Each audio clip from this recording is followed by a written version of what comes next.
You are listening to I Am Refocused Radio with your host, Shamaya Reed. This show is designed to inspire you to live your purpose and regain your focus. And now, here's your host, Shamaya Reed.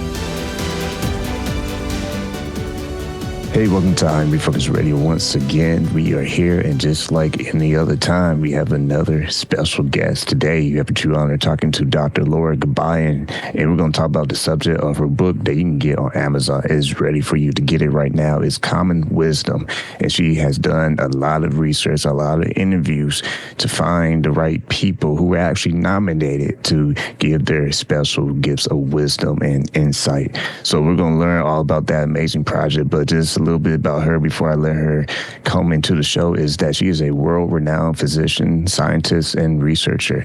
She has attended UCLA for all her schooling, and she has a lot of amazing things on her resume that'll probably take me 40 minutes to go through. So first and foremost, I want to say, Dr. Laura Gabayan, thank you for your time. I know you're swamped and busy, but you made it clear for our audience that this is an important appointment. So thank you for your time today. How you doing? Thank you for having me.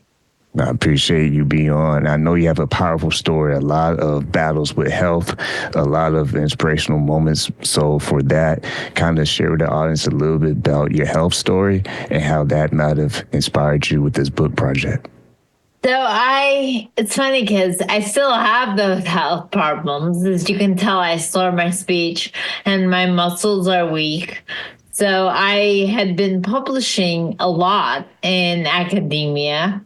And I was interested in science and seeing patients. That's what I did. And then my health started to go down. And in 2013 is when it started. And it took me a while, but then I was like, well, I can't keep doing this. And people, physicians, medicine, everyone ready to give me a label. Everyone was ready to put me in a category. And I was like, no, there must be more to it. There are people who think outside the box. So I thought, okay, let me look into the whys. And then I looked into wisdom and I found out, wait a second, we don't know anything about it. We just know that the Buddha said the wise are humble. And we really didn't know. So it's all subjective, all anecdotal. And then I decided, you know what? I'm going to define it myself. And I didn't know anything about it. And so then I was like, well, let me interview people that do. And that was the wise. And I interviewed 60 people. I found out before the interview that wisdom is not different based on gender, race, or political affiliation, but it is different based on location. And so if you have wisdom from Asia, it's different, for example, than what I found was North America. And I interviewed people in the US and Canada, and that's why it's North America. And with your extensive background in education and having the knowledge yourself as a student and researcher and scientist, I can only imagine having people on the outside who don't know your story to look and hear and see and just make assumptions. Kind of touch on that a little bit before we dive deeper in the book. How has that made you feel to almost have to prove yourself? I feel like people don't understand. They never will, because you are who you are in your own skin. No one is ever going to understand. And people assume, oh, she's fine because she looks okay. But little they know I can't walk, and then little they know that everyone's different. But people assume, and people put people in boxes and they judge. That's just how it is. And you can't be bitter about it. You just have to realize, you just have to move on. When you look at the process of organizing how you want this book to be structured and doing your research, doing their interviews, kind of touch on the process of how these people were selected and how the interviews were conducted. So I couldn't decide who they were because that would make me better than them. And that's not the case. As a researcher, the only thing you can say is who can do it. And so I said, if you are age 50 to 79, and if you are in North America, you can do this. And that was it. And after I would say about 20 or 30 interviews, I heard a lot of the same things, but I was not happy with that number. So I kept going.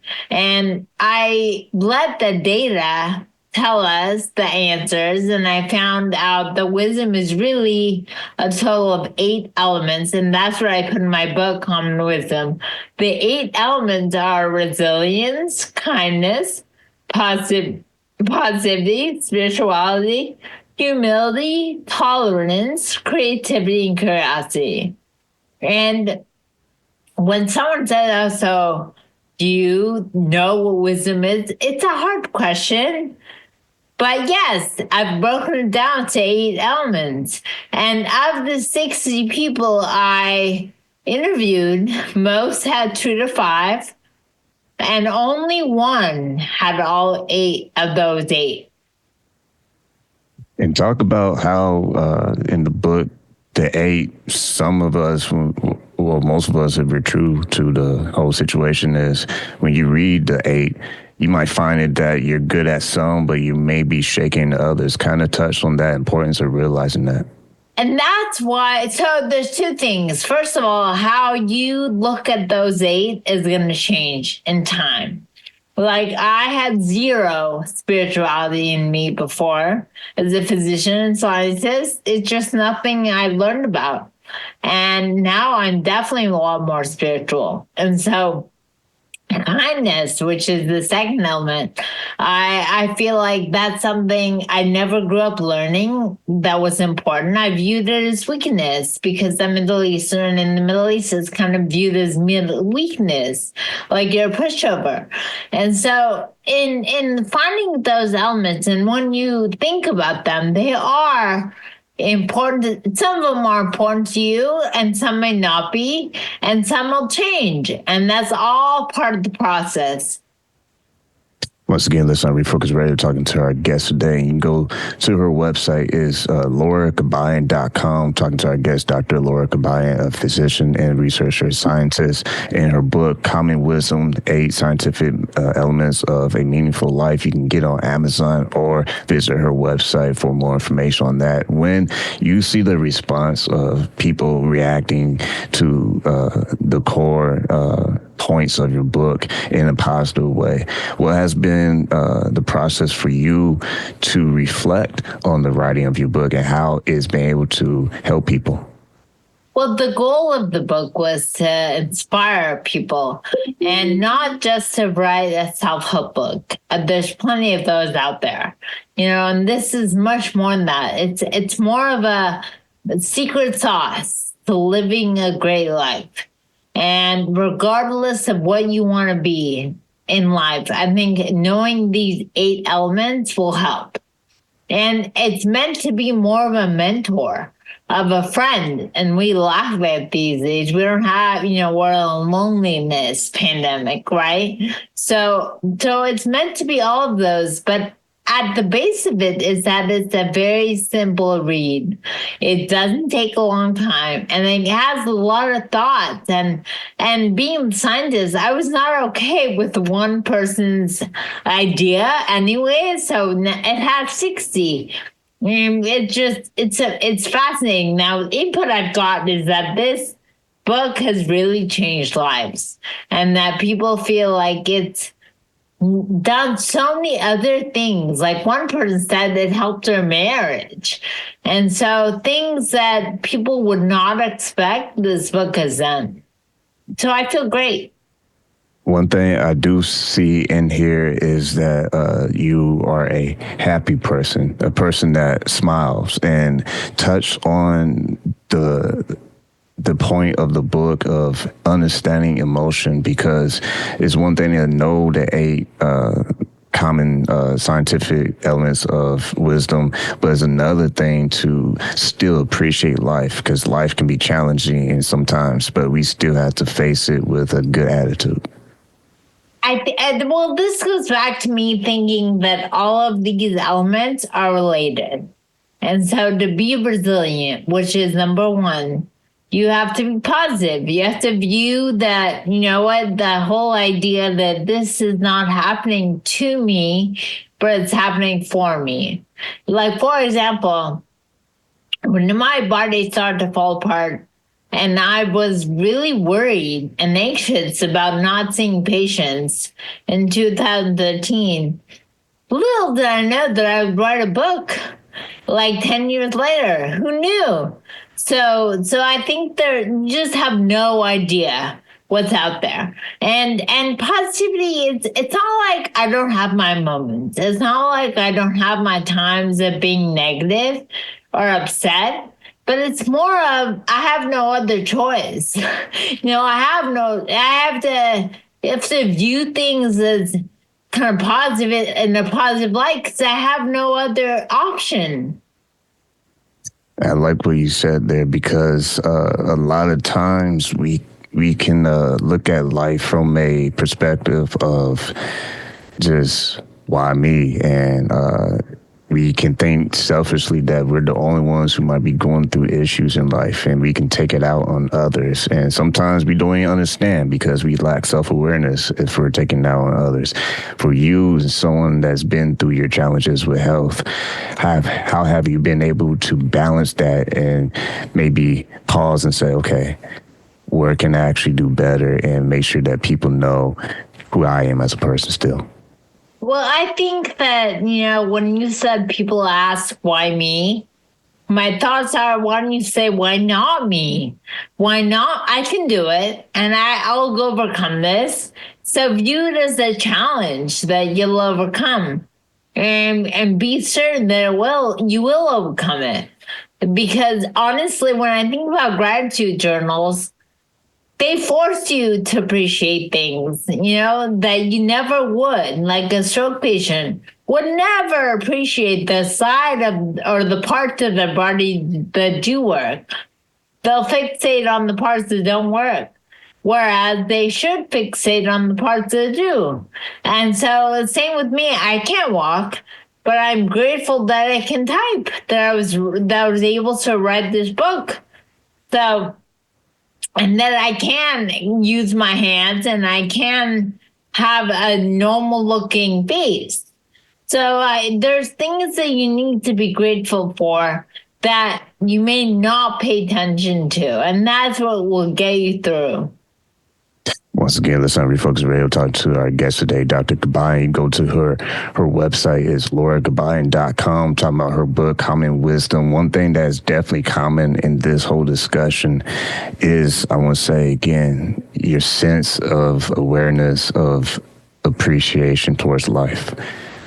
A lot of times we can literally just look at life and we want to wipe our hands and say, enough. I did my part. I'm going to settle. This is my choice. I'm going to just do what I want from now on. Why did you choose to keep pushing for it? Why did you choose to still write and publish this book and help all these people? Well, I think in life, we kind of bow down to victims, right? If you look like you're suffering, you're going to get more attention. If you have an urgency, you get a doctor's appointment faster. So victims kind of are important. But the reality is, I look at it as, we are warriors. We're not victims. And I'm not going to give up on life. I'm going to keep going. So no, I feel like thinking that this is going to stop me is me giving up on life. And I'm not going to give up on life. Everyone has a unique story. If someone's watching this or listening to this interview, this episode, generally speaking, if you talk from your pain points, what you personally experienced in your life, what was some of the things that kept you motivated, that kept you wanting to get up in the morning and say, you know what, I am a warrior. I will continue to fight? Relationships, these things that I didn't value before because I was so busy, building my CV and being the physician, this, that. But when you are on your deathbed, what's going to matter? It's going to be who is in your life and who has touched your life more than ever. It's the people in your life. So waking up in the morning and seeing my kids, that's what's kept me going. Just having any relationship is what should keep you going. And there are people who, yes, we are encountering a loneliness pandemic. And I think the internet is one of the reasons. But I think we need to value even the one person we interact with and build more. I feel like relationships are the reason that's kept me going. You mentioned earlier in the interview, how a couple claimed and made a point that this book has helped their marriage, saved their marriage in particular. When you see that happen, when you see that kind of response, what else are you seeing as far as feedback from other different people as far as how it's helped them? The feedback I've gotten is that this changes lives and that it was not meant to be that. It was really initially just meant to be, me talking to people and exuding, kind of defining wisdom. But most people have said, wow, I had not thought about it that way. And it really changed my life. And it's a process. And I want everyone to realize it's a process. Like now, not thinking about kindness, I do now. I think about this and I appreciate it more.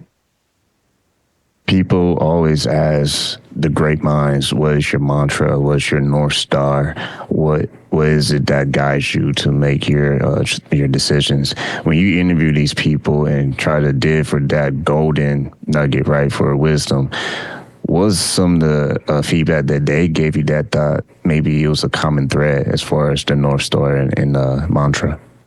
And so, and I'll tell you what I think too, and what I put together based on my talks with them, that things happen for you and not to you, and things will work out. Regardless of what you think, they will work out. So be at peace. I like that. Yeah, because after the storm, peace is still available. When you see the opportunities you have as a researcher, a scientist, and to pay it forward with projects like this book, and to give people some inspiration who might feel like they're going through some hard points in their life. I call them pain points. What do you hope that after people read this book, they themselves in their special way can pay it forward to others to help them in their life journey? Well, I feel like you overcoming an obstacle is a show to others. They can do it too.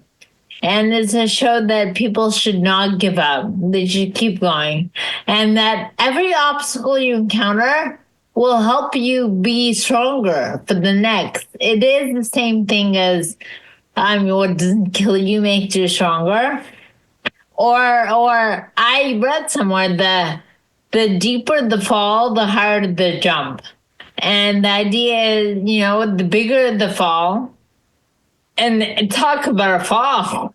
I thought I had full control over my body. And so the bigger the fall, the higher the jump. And the jump is not physical. I think it's more of a realization. You have academic success. And for the audience, I just want you kind of emphasize the amazing track record you had with your career in this part of the road that was like a bump in the road. You could have said, you know what? I'm done. Like, I did what I had to do. I'm done. Talk about that, because I think that's important for the audience to know the depth of your portfolio, but also you being humble enough to say, you know what? Life happens, but that's no reason to quit. It does. And you know what? I think, for example, my husband was like, I don't want you to let this book get in the way of your help. And I have chronic Lyme disease, and Lyme affects your sleep and affects your brain, and that's why I have stroke symptoms and everything. And so when I wrote the book, I was up at 1 a.m. every night. So between 1 and 3, I would write the book. And I thought to myself, great, he's not going to see me putting time into the book. He's going to, during the day, I would focus on my health. And during the night, don't get me wrong, I went back to sleep at 3 or 4 in the morning. But at that time, that's when I wrote the book. And I feel like you'll make it work. If you want it to work, you'll make it work. And if you see it as, okay, and what I'm saying is also take time for yourself. Realize what you need and what you need. And I told my husband, I told my family, I'm like, I need something to get my mind off of the fact that I can't walk, that I can't talk normally, that me being the, Energizer bunny is no longer there. So I need something. And this is that something to do what works for you. Once again, you can go get her book on the Amazon or go to visit her website, LauraGabayan.com. We're talking about her book, Common Wisdom, 8 Scientific Elements for a Meaningful Life. My last question as we wind this down is also part of the question process for these interviews and research in the book. You would ask them, man, I lost my thought. You know how that happens sometimes. Well, I did ask clergy. It's like, are you saying how do I find 60? Right? Yeah. Community leaders, clergy, random people. Everyone I knew, I was like, do you know someone wise? And 60 may not sound like a lot, but boy, was it hard to find those 60. It was really hard because they were random people and it was hard. I remember it. It was going to be for the younger generation, for the next generation. If you were to pass down some good wisdom for the next generation to appreciate, to take the next step and take the torch and move forward, what would you say to younger people based on the research you've been able to do with this book? So I only spoke with age 50 to 79, people age 50 to 79. And I did ask them their advice for the younger generation. And based on that, based on everything I got, it was really, my advice would be don't let your emotions take over. Don't let you be dictated by your emotions. Your emotions are your emotions, but they can be put aside and you can move forward. You can be sad, you can be everything, but let your emotions out, but move on. Once again, been listening to Refocused Radio, talking to our guest today, Dr. Laura Gabayan. Go to her website, LauraGabayan.com. Get her book available on Amazon. Just like that, we are flat out of time. But before we go, if someone wants to connect with you, if they're able to outside of your website, what's the best way someone can contact you? So it would be my website, but it's a hard website to remember. So if they remember, the wisdomresearchproject.com was the original website that I used to get the 60, and that leads into LauraGabayan.com. But LauraGabayan.com has a tab of people that can get in touch with me there too. So that's I would either do the wisdomresearchproject.com or LauraGabayan.com. Well, like always, I want to say to you, like our guest, Dr. Laura Gabayan, thank you for your time. Of course, thank you.